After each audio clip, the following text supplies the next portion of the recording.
Swamp Fever é o nome de um AU de My Little Pony que surgiu bem no comecinho de 2024, quase junto com My Little Worms. Ou seja, é uma obra que surgiu bem naquele mini boom de AUs de horror que teve no ano passado. E curiosamente, eu que já fiz trocentos lavais vídeos de AUs de horror de My Little Pony, nunca falei nem dessa AU e nem de outras mais clássicas. Mas como eu queria finalizar esse ano com chave de ouro, a gente vai ver essa história hoje. Então vamos lá.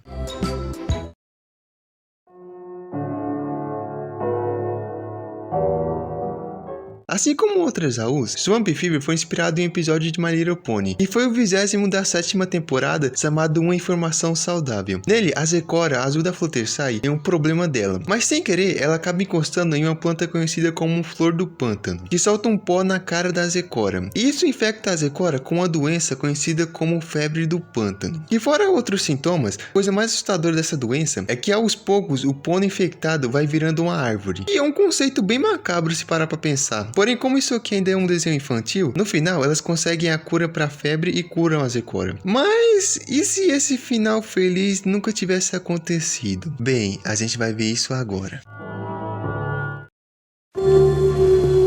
Diferente de outras AUs, Swamp Fever não começa mostrando o começo da infecção e como ela vai se espalhando lentamente por todo ele. Não! Você abre o vídeo e pam! Think fast, Chocolonuts! A única coisa que a gente sabe é quando as primeiras infectadas foi a Pink Pie, que misteriosamente desapareceu de Ponyville sem ninguém perceber. E ao mesmo tempo, várias poças de um estranho líquido preto começaram a aparecer em lugares aleatórios, em todo o reino. Até que eles finalmente encontraram a Pink Pie, e toda a verdade veio à tona.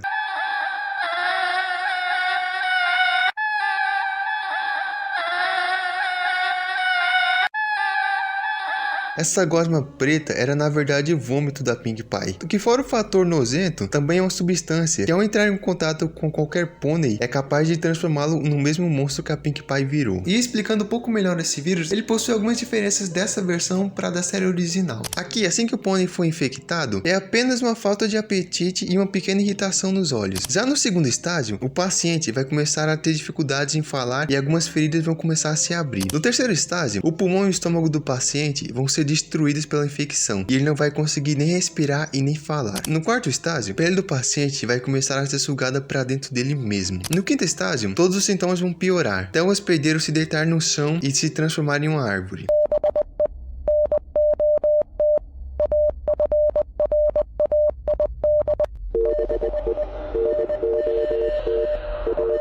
Inclusive em um dos vídeos, a gente pode ver uma floresta inteira só de pôneis transformados em árvore. Que de novo, além de ser muito perturbador, também mostra como que a situação tá realmente alarmante. Mas o que será que os nossos heróis estão fazendo para poder resolver a situação, hein?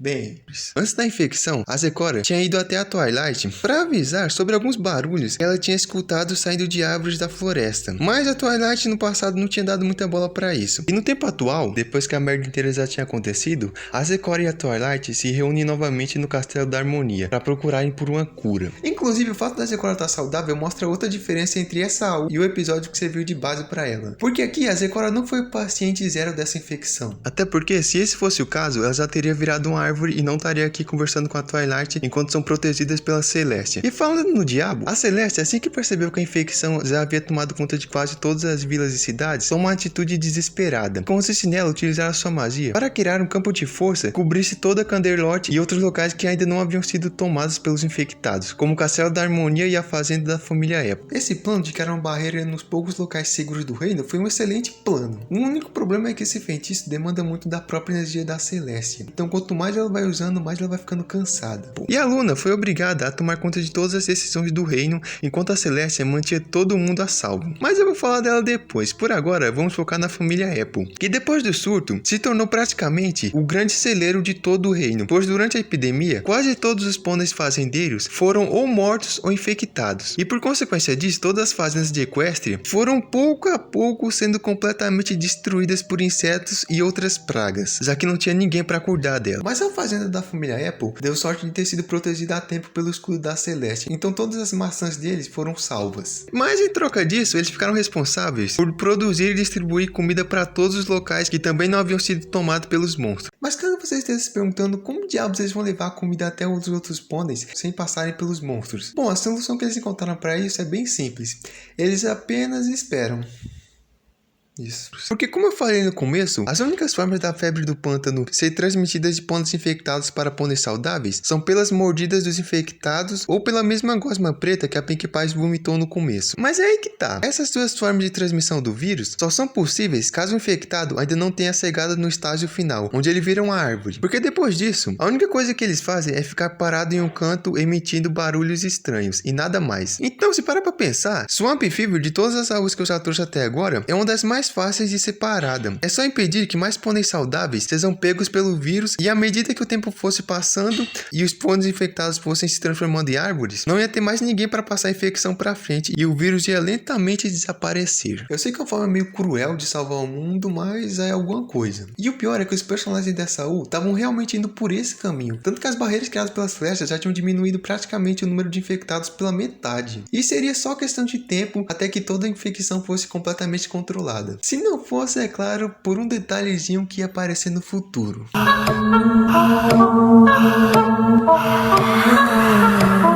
E bom, as coisas estavam indo bem, até que o Big Mac saiu da proteção da Celestia para ajudar um pônei que ele ouviu pedindo por ajuda. E essa pônei era a Bombom, que tinha saído em busca da Lyra, que no desenho é a namorada da Bombom. E vendo a situação da coitada, o Big Mac decide ajudá-la a procurá-la. Então os dois vão até uma fazenda abandonada, onde eles veem a Lyra dentro de um celeiro. E a Bombom, feliz por ter finalmente encontrado a sua amada, corre até esse celeiro. Mas o que ela encontra lá não é uma coisa tão bonita assim.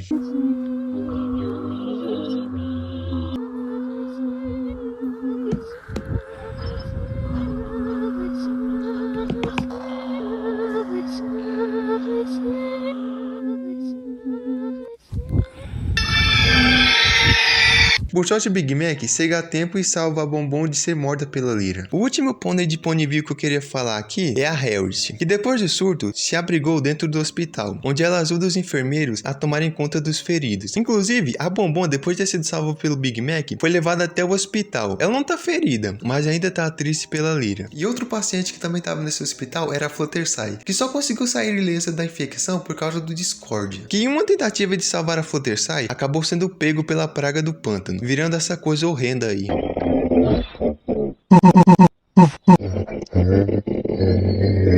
Bom, apesar de tudo que aconteceu até agora, a parte mais interessante dessa U vai começar agora, quando a série abandona Ponyville e a gente começa a acompanhar o que está acontecendo no Reino de Cristal. Lá quem estava segurando as rédeas era a Candace, que assim como a Celestia, utilizou o feitiço de barreira para manter todos os infectados do lado de fora do seu reino. Porém, no caso da Candace, existe um fator a mais, era o seu marido Shining Armor, que havia saído do Império um pouco antes da pandemia começar, e quando ele voltou, ele já estava no segundo estágio da infecção. Então, por segurança, ele foi trancado dentro das catacumbas do castelo. E nesse meio tempo, o Sunbuster, que era o mago oficial do reino, tentou buscar uma cura por conta própria, enquanto era auxiliado pela Starlight. E preocupado com o que poderia ter acontecido com as suas amigas de Ponyville, desobedece às ordens da Candace e sai da barreira. E infelizmente, ela acaba sendo pega pelos infectados e virando um deles.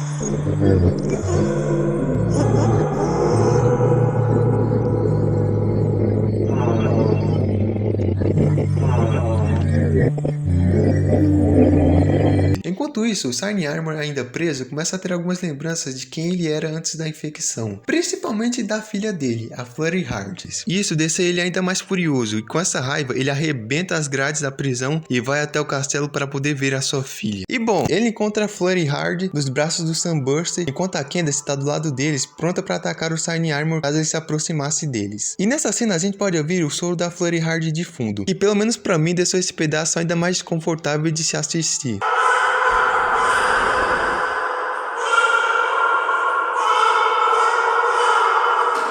Na próxima cena, a gente vê o local onde o Sunburster e a Candace estavam completamente vazio e o corpo do Shining Armor no chão, confirmando que sim, a Candace deu cabo do próprio marido. Mas nesse momento, uma coisa meio estranha acontece. O corpo do Shining Armor começa a se transformar em uma árvore, mas é uma árvore diferente. Vocês se lembram que eu tinha falado que o maior problema dessa infecção era que quando os infectados se transformavam em árvores, eles não conseguiam passá-la adiante para novos hospedeiros? Bom, parece que o vírus percebeu essa fraqueza dele, e na transformação do Shining Armor, ele não virou uma árvore normal. normal, mas sim um tipo de fungo, que começou a soltar vários esporos pelo ar, que quando respirados por um pônei saudável, o infectaria na hora. Ou seja, as coisas ficaram ainda piores pra todo mundo. Da hora, mas o que aconteceu com o Sunburster e com a Candace? Bem, quando Shiny Armor invadiu o castelo, a Candace ficou tão focada em proteger a filha dela, que ela acabou sem querer desfazendo a barreira que protegia o reino. Então, de uma hora para outra, o Império foi completamente invadido por hordas de infectados. E depois de dar cabo no Shiny Armor, eles saíram do castelo e deram de cara com multidão de criaturas. E a Candace utiliza seus poderes para dar cabo de todos eles. E os dois conseguem escapar, porém na confusão, eles acabam se separando. E no capítulo seguinte, podemos ver a Candace parada no topo de uma montanha procurando por eles. E o Sunburster e a Flurry Hard caminham na floresta procurando a ajuda. Pela noite, os dois encontram uma cabana abandonada. E o Sunburster acha uma boa ideia passar a noite aqui. Porém, uma antiga amiga deles já tinha entrado naquela casa. E ela era a Starlight, que ataca os dois.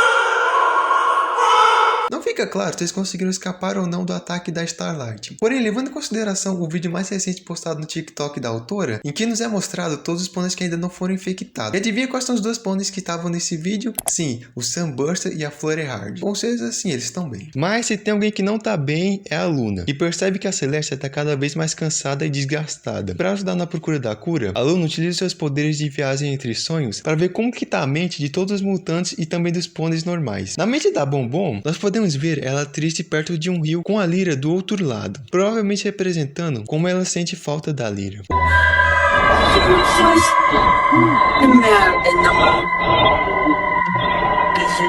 Outra que tem os sonhos invadidos pela Luna foi a Pinkie Pie, que fica se olhando num espelho com imagens distorcidas dela mesma. Outro sonho triste é o do Discordia, que é apenas um campo florido com a Fluttershy de fundo, mostrando que mesmo nesse estado, ele ainda sentia falta dela.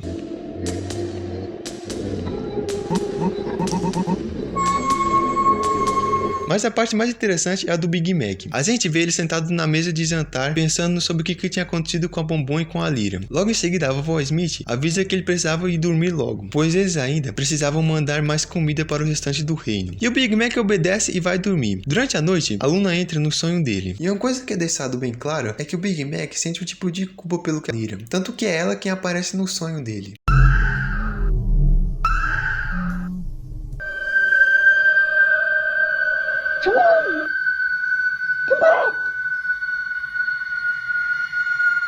Voltando pro castelo, a Luna observa a janela enquanto encara sua irmã quase desmaiando de cansaço. E com essa cena, a história termina. Cara, uma coisa que eu acho sensacional dessa U é como que a autora tirou todos os personagens do grupo principal pra merda aqui. Porque vamos lá, a Twilight só aparece nos desenhos e não aparece em nenhum momento nos vídeos. A Fluttershy só aparece nos sonhos do Discordia. A Applejack só é mencionada com a família dela. Inclusive é a primeira vez na minha vida que eu vejo o Big Mac ter mais destaque que a Applejack. A Pinkie Pie já apareceu infectada sem nenhum contexto. A Harriet até que teve um pouquinho de destaque, mas repetindo é bem pouquinho. E a pior de todas é com certeza a Rainbow Dash.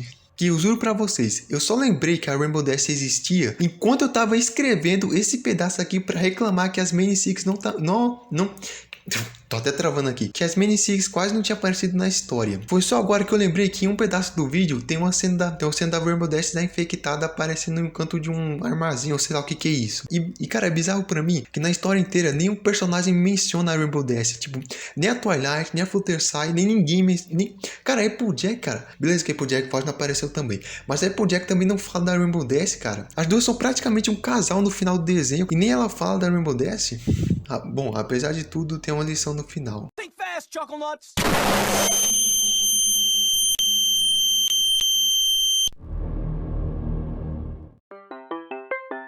Opa, e aí, tudo bom? Bem, eu só quero deixar bem claro que o meu vídeo sobre a Wood Swamp Fever já acabou, tá? Então se tu quiser sair, já pode sair. Esse final aqui é mais um agradecimento pra vocês pelo ano de 2025. Porque eu não sei quando que eu vou estar postando esse vídeo, sendo bem honesto com vocês. Eu tô gravando esse recado aqui, eu tô gravando no dia 24 de dezembro. Eu comecei a editar esse vídeo mais ou menos no dia 19 no domingo e agora dia 24 na quarta-feira. E eu ainda não terminei de gravar ele, eu ainda tô editando ele.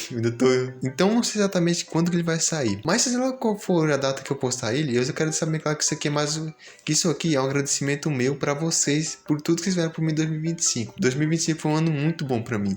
Teve aquele vídeo lá do Trolls Infection, que foi o vídeo mais bombado do canal, tá com mais 70 mil views.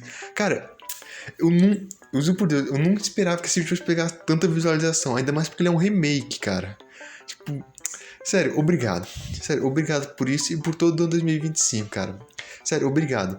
Eu sei que o meu canal não virou lá essas coisas, tipo, eu ainda tô com 5 mil inscritos, isso é bem pouca coisa, eu sei. Mas mesmo sendo pouco o número, eu, sinceramente, pra mim isso é muita coisa. Sério, eu vou ser bem honesto com vocês, eu não sei até que ponto o meu canal vai, ou aonde ele vai chegar, se algum dia eu vou virar um youtuber muito famoso, ou talvez esse canal não dê certo e eu acabe trabalhando em algum atacadão por aí, eu não sei. Sinceramente, eu não tenho muita ambição de virar um youtuber famoso, tipo, sei lá, um Whindersson Nunes da vida. Não, o meu objetivo pro meu canal é, sei lá, só ficar mais ou menos uns 100 mil inscritos por aí, postar meus vídeos, ter um público fiel que vai assistir eles. Essa eu quero, tipo, eu não tenho uma ambição de ser alguém tão grande assim. Então, por mais que esses números pareçam pouco, para mim eles significam muito. E de verdade, gente, eu espero que Deus abençoe cada um de vocês, cara, por tudo isso. Eu não sei como cheguei tão longe assim, mas... Sério, obrigado, cara. Sério, obrigado. Obrigado mesmo. Bom, então é isso. Eu não sou bom de fazer recado muito longo, mas obrigado. Pela quarta vez seguida, obrigado. Mas então é isso. Espero que vocês tenham um ano maravilhoso. Espero que Deus abençoe muito vocês em 2026. E tchau.